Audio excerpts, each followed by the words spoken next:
Hello, welcome back to jet set. ನಾನು ನಿಮ್ಮ ರಜನೀಶ್. ಈ ದಿನ ನಾವಿದ್ದೀವಿ ಕೊಳ್ಳೇಗಾಲಿಗೆ ಹೋಗುವಂಥ ರಸ್ತೆಯಲ್ಲಿ. ಇಲ್ಲಿಂದ ನಾವು ಎಲ್ಲಿ ಹೋಗ್ತಾ ಇದ್ದೀವಿ ಅಂತಂದರೆ, ನಾವು ಕೇಗುಡಿ ಮತ್ತು ಬಿಳಿಗಿರಿನ ರಂಗನ ಬೆಟ್ಟ ಅಲ್ಲಿಗೆ ಹೋಗ್ತಾ ಇದ್ದೀವಿ. 2:30ಗೆ ಟಿಕೆಟ್ ಇಶ್ಯೂ ಮಾಡ್ತಾರೆ. ಟ್ರಕ್ ಇದು ಸಫಾರಿದು ಟಿಕೆಟ್ ಸಿಗುತ್ತೋ ಇಲ್ಲ ನಮ್ಗೆ ಗೊತ್ತಿಲ್ಲ. ಆದರೆ ಬಿಳಿಗಿರಿ ರಂಗನ ಬೆಟ್ಟ ಮತ್ತು ವ್ಯೂ ಪಾಯಿಂಟು ಮತ್ತು ಸಫಾರಿಯ ಜಾಗ ನಾನು ನಿಮಗೆ ಈ ವಿಡಿಯೋದಲ್ಲಿ ತೋರಿಸ್ತೀನಿ. ನೀವಿನ್ನೂ ನನ್ನ ಚಾನಲ್ನ ಸಬ್ಸ್ಕ್ರೈಬ್ ಮಾಡಿಲ್ಲ ಅಂದರೆ ದಯವಿಟ್ಟು ಸಬ್ಸ್ಕ್ರೈಬ್ ಮಾಡಿ ಅಂತ ಹೇಳ್ತಾ ಬನ್ನಿ ಈ ವಿಡಿಯೋದೊಳಗೆ ಹೋಗೋಣ.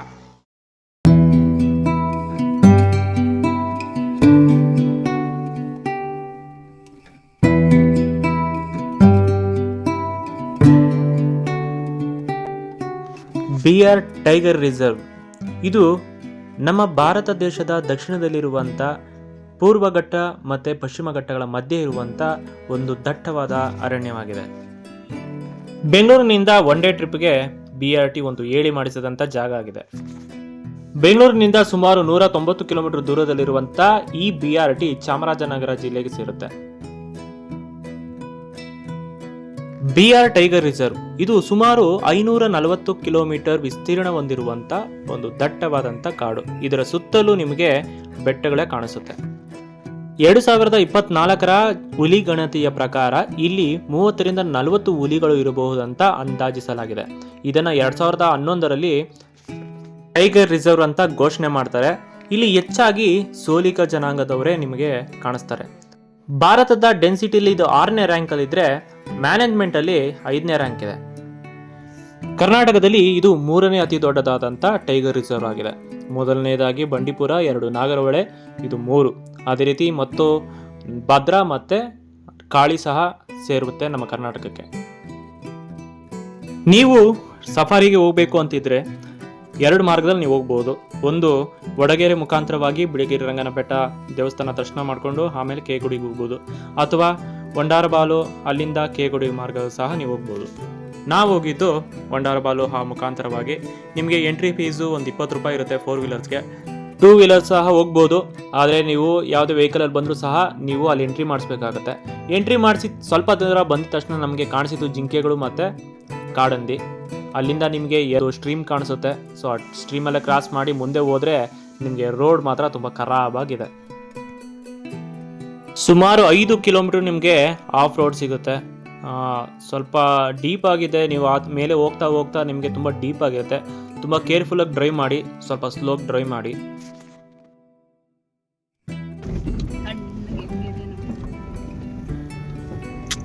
ಇಲ್ಲಿ ನೋಡಿ ಮುಂದೆ ಹೆಂಗಿದೆ ನೋಡಿ, ವ್ಯೂ ಸಕ್ಕತ್ತಾಗಿದೆ. ನೀವು ಹೊಂಬಾರಬಾಳು ಅಲ್ಲಿಂದ ನೀವು ಕೇಗುಡಿಗೆ ಹೋಗೋದಕ್ಕೆ ಸುಮಾರು 11 ಕಿಲೋಮೀಟರ್ ಆಗುತ್ತೆ. ಈ ಕೇಗುಡಿ ಅಂದರೆ ಖ್ಯಾತ ದೇವರನ್ನ ಗುಡಿ ಅಂತ. ನೀವು ಹೊಂಬಾರಬಾಳು ಅಲ್ಲಿಂದ ನೀವು ಕೇಗುಡಿಗೆ ಹೋಗುವ ಮಾರ್ಗದಲ್ಲಿ ನಿಮಗೆ ಆ ದೇವಸ್ಥಾನ ಸಹ ಕಾಣಿಸುತ್ತೆ.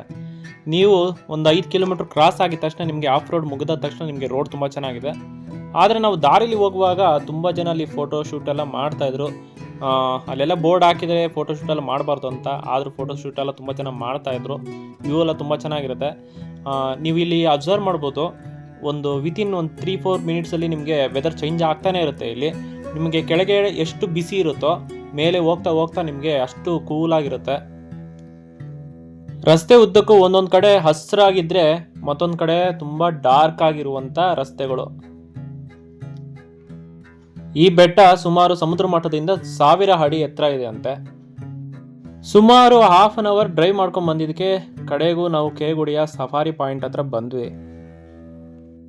ನಾವು ಹೋಗಿದ್ದು ವೀಕೆಂಡ್ ಆದ್ರಿಂದ ತುಂಬ ಕ್ರೌಡ್ ಇತ್ತು. ಅಲ್ಲಿ ಹೋದಾಗ ನಾವು ಅಲ್ಲಿ ಪಾರ್ಕಿಂಗ್ ಮಾಡಿ ನಾವು ಡೈರೆಕ್ಟಾಗಿ ಹೋಗಿದ್ದು ಟಿಕೆಟ್ ಕೌಂಟರ್ ಹತ್ರ.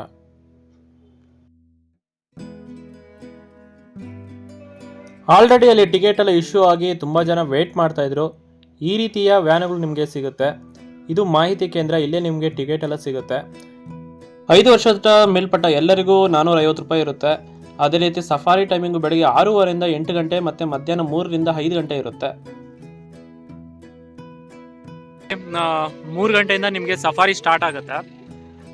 ಆದರೆ ನಾವು ಸಫಾರಿಗೆ ಹೋಗಲಿಲ್ಲ. ಕಾರಣ ಯಾಕಂತಂದರೆ ಇಲ್ಲಿ ಮುಂಚೆ ಹೋಗಿ ಬಂದವ್ರದ್ದು ಎಲ್ಲ ನಾವು ಕೇಳಿದ್ವಿ, ಬಟ್ ಅವ್ರಿಗೇನು ಅನಿಮಲ್ಸ್ ಕಾಣಿಸಿಲ್ಲ ಅಂತಂದರು.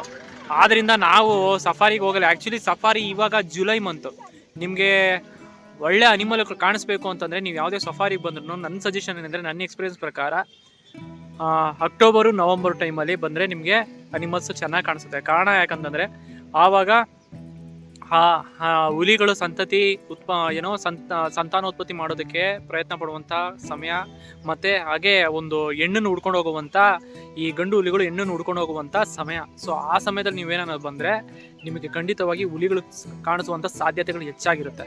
ಸೊ ಆದ್ದರಿಂದ ನಾನು ಹೇಳೋದೇನೆಂದರೆ ನೀವು ಬರೋ ಹೋಗಿದೆ ಯಾವುದೇ ಸಫಾರಿ ಪ್ಲ್ಯಾನ್ ಮಾಡೋಗಿದ್ರೆ ಅಕ್ಟೋಬರ್ ಮತ್ತು ನವಂಬರ್ ಟೈಮಲ್ಲಿ ಪ್ಲ್ಯಾನ್ ಮಾಡಿ.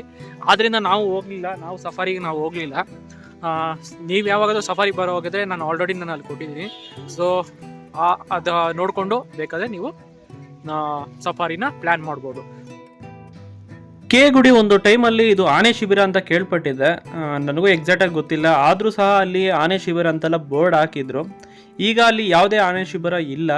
ಅದರ ಮುಂದೆನೇ ನಿಮಗೆ ಫೋಟೋಶೂಟ್ಗೆ ಒಂದು ಕೆರೆ ಇದೆ, ಅದೆಲ್ಲ ಚೆನ್ನಾಗಿದೆ. ಈ ಮಳೆಗಾಲದಲ್ಲಿ ನಾವು ಹೋದ್ರಿಂದ ಇನ್ನೂ ಸ್ವಲ್ಪ ಬ್ಯೂಟಿಫುಲ್ ಆಗಿತ್ತು ಫೋಟೋಶೂಟ್ಗೆಲ್ಲ. ನಾವು ಮತ್ತೆ ಅಲ್ಲಿಂದ ಹೊರಟಿದ್ದು ಬಿಳಿಗಿರಿ ರಂಗನ ಬೆಟ್ಟಕ್ಕೆ. ಕೇಗುಡಿಯಿಂದ ಬಿಳಿಗಿರಿ ರಂಗನ ಬೆಟ್ಟಕ್ಕೆ ಸುಮಾರು 15 ಕಿಲೋಮೀಟರ್ ದೂರ ಇದೆ. ಅದೇ ರೀತಿ ನೀವು ವಡಗೇರೆಯಿಂದ ಬಿಳಿಗಿರಿ ರಂಗನ ಬೆಟ್ಟಕ್ಕೆ ಬಂದಿರ್ತೀನ ಅಂದರೂ ಸಹ ಸೇಮ್ 15 ಕಿಲೋಮೀಟರ್ ದೂರ ಇದೆ. ಇಲ್ಲಿ ಪ್ರತಿದಿನ ಟೈಮಿಂಗ್ಸ್ ಪ್ರಕಾರವಾಗಿ ಗೌರ್ಮೆಂಟ್ ಬಸ್ಸಸ್ ಸಹ ಸಂಚಾರ ಮಾಡುತ್ತೆ. ಬಿಳಿಗಿರಿ ರಂಗನ ಬೆಟ್ಟ ಮತ್ತು ಕೇಗುಡಿಗೆ ಬರುತ್ತೆ. ಈ ಮಾರ್ಗದಲ್ಲಿ ನಿಮಗೆ ಬ್ಯೂಟಿಫುಲ್ ವ್ಯೂ ಸಿಗುತ್ತೆ.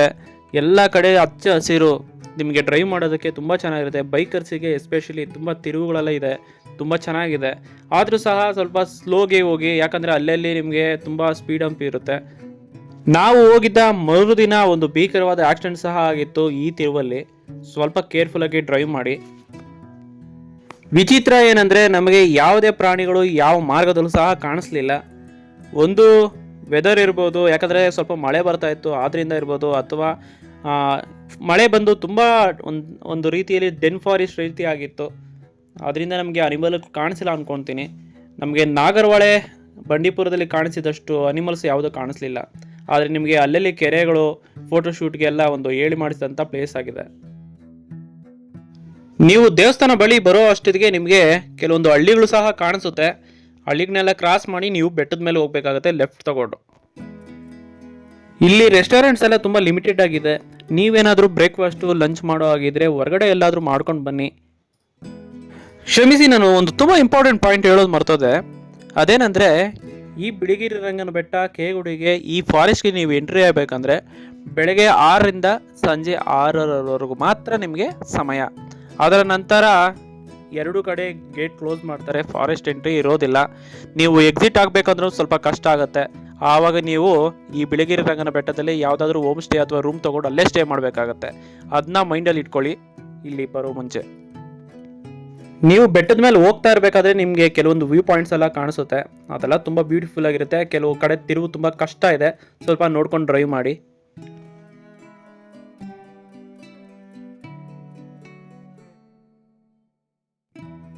ನಾವು ಈಗ BRL ಅಲ್ಲಿ ಇದ್ದೀವಿ. BRL ಇಲ್ಲಿಂದ ಮೇಲಿಂದ ನಿಮಗೆ ಒಂದು ವ್ಯೂ ತೋರಿಸ್ತೀನಿ ನೋಡಿ.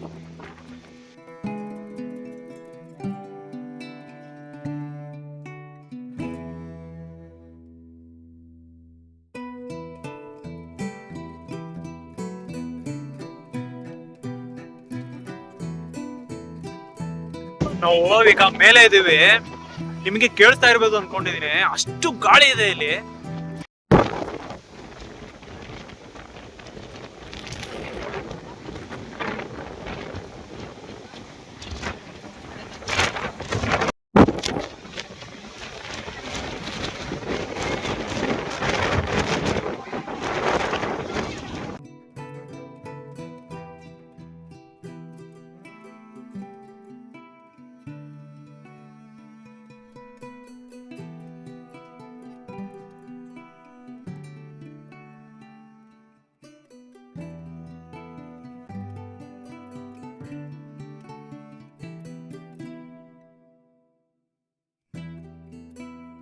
ನೀವು ಅಲ್ಲಿ ಪಾರ್ಕಿಂಗ್ ಮಾಡಿ ಸ್ಟೆಪ್ಸ್ ಎತ್ಕೊಂಡು ದೇವಸ್ಥಾನದ ಬಳಿ ಹೋಗ್ಬೋದು.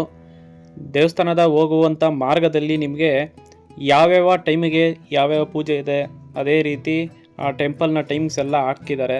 ಸೊ ಅದನ್ನೆಲ್ಲ ನೀವು ಅಬ್ಸರ್ವ್ ಮಾಡ್ಬೋದು. ದೇವಸ್ಥಾನದ ಮುಂದ್ಗಡೆನೆ ನಿಮಗೆ ಪೂಜಾ ಸಾಮಗ್ರಿಗಳೆಲ್ಲ ಸಿಗುತ್ತೆ.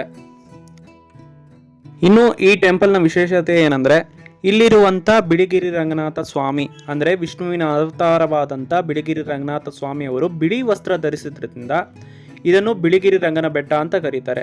ಇಲ್ಲಿ ಪ್ರತಿ ವರ್ಷ ಏಪ್ರಿಲ್ ಮತ್ತು ಮಾರ್ಚ್ ತಿಂಗಳಲ್ಲಿ ಜಾತ್ರೆ ನಡೆಯುತ್ತೆ. ಇಲ್ಲಿ ಸಾವಿರಾರು ಜನ ಇಲ್ಲಿ ಭಾಗಿಯಾಗ್ತಾರೆ. ವಿಶೇಷವಾಗಿ ಸೋಲಿಗ ಜನಾಂಗದವರು ಈ ಜಾತ್ರೆಯಲ್ಲಿ ಪಾಲ್ಗೊಳ್ತಾರೆ. ಇಲ್ಲಿ ಪ್ರತಿದಿನ ಅನ್ನದಾನ ಸಹ ನಡೆಯುತ್ತೆ. ಅನ್ನದಾನ ನಿಮಗೆ ದೇವಸ್ಥಾನದ ಹಿಂಭಾಗ ನಿಮಗೆ ಕಾಣಿಸುತ್ತೆ. ಆ ಹಿಂಭಾಗದಲ್ಲಿ ಒಂದು ವ್ಯೂ ಪಾಯಿಂಟ್ ಇದೆ.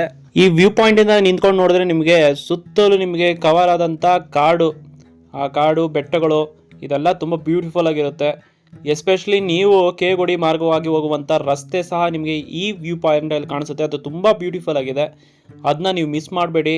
ನೀವು ಮೇಲೆ ಬಂದರೆ ನೀವು ಬೆಟ್ಟದ ಮೇಲಿಂದ ನೀವು ಬಲಭಾಗದಲ್ಲಿ ನೋಡಿದ್ರೆ ಆ ಬಿಳಿಗಿರಿ ರಂಗನಾಥನ ಬೆಟ್ಟದ ಕೆಳಗಿರುವಂಥ ಹಳ್ಳಿಗಳೆಲ್ಲ ಕಾಣಿಸುತ್ತೆ.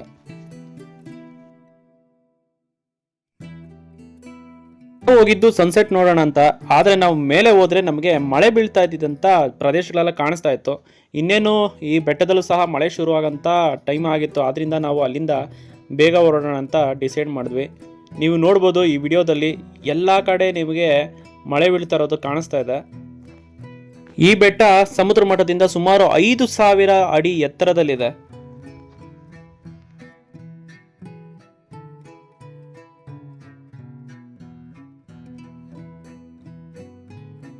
ಇಲ್ಲಿ ದೇವಸ್ಥಾನಕ್ಕೆ ಬಂದು ಬರಿಗಾಲಲ್ಲಿ ಬಂದೆ. ಫುಲ್ಲು ಕಾಲೆಲ್ಲ ಚುಚ್ತಾ ಇದೆ, ಚಿಕ್ಕ ಚಿಕ್ಕ ಕಲ್ಲುಗಳು.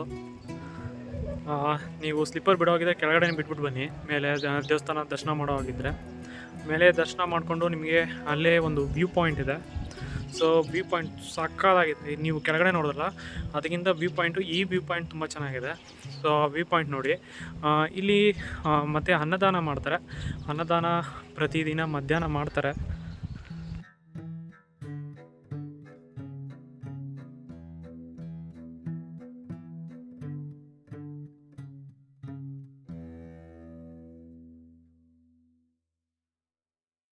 ನಾವು ಬರುವಾಗ ಒಂಡಾರಬಾಲು ಕೇಗುಡಿ ಮಾರ್ಗವಾಗಿ ಬಂದ್ವಿ. ಈಗ ನಾವು ಹೊರಡ್ತಾ ಇರೋದು ವಡಗರೆ ರೂಟಲ್ಲಿ. ಈ ರೂಟಲ್ಲಿ ನಿಮಗೆ ರೋಡ್ ತುಂಬ ಚೆನ್ನಾಗಿದೆ. ಆದರೆ ಸಂಜೆ ಸಮಯ ಆದ್ದರಿಂದ ತುಂಬ ದನಗಳೆಲ್ಲ ಊರ ಕಡೆ ಬರ್ತಾ ಇತ್ತು. ಸ್ವಲ್ಪ ನಿಮಗೆ ಡ್ರೈವ್ ಮಾಡೋದಕ್ಕೆ ಸ್ವಲ್ಪ ಅನ್ಕಂಫರ್ಟಬಲ್ ಆಗಬಹುದು, ತುಂಬ ಲೇಟ್ ಆಗುತ್ತೆ.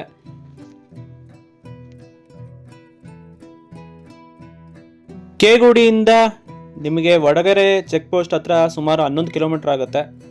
ನೀವು ಚೆಕ್ ಪೋಸ್ಟಿಂದ ಆಚೆ ಬಂದ ಮೇಲೆ ನೀವು ಅಲ್ಲಿ ಏನಾದರೂ ತಿನ್ಕೊಂಡು ಹಾಗೆ ಸ್ವಲ್ಪ ಅಲ್ಲಿ ಫೋಟೋಶೂಟೆಲ್ಲ ಮಾಡ್ಕೋಬೋದು. ನಿಮಗೆ ವಡಗೆರೆ ಆದಮೇಲೆ ನಿಮಗೆ ಒಂದು ಕೆರೆ ಸಿಗುತ್ತೆ. ಅದು ಸಹ ತುಂಬ ಬ್ಯೂಟಿಫುಲ್ ಆಗಿದೆ. ಅಲ್ಲಿ ನಿಮಗೆ ಫೋಟೋಶೂಟ್ ಮಾಡೋದಕ್ಕೆ ತುಂಬ ಚೆನ್ನಾಗಿರುತ್ತೆ. ನಾವು ಸಹ ಫೋಟೋಶೂಟ್ ಮಾಡಿದ್ವಿ. ಅಲ್ಲಿ ನಮಗೆ ನವಿಲುಗಳು ಸಹ ಕಾಣಿಸ್ತು.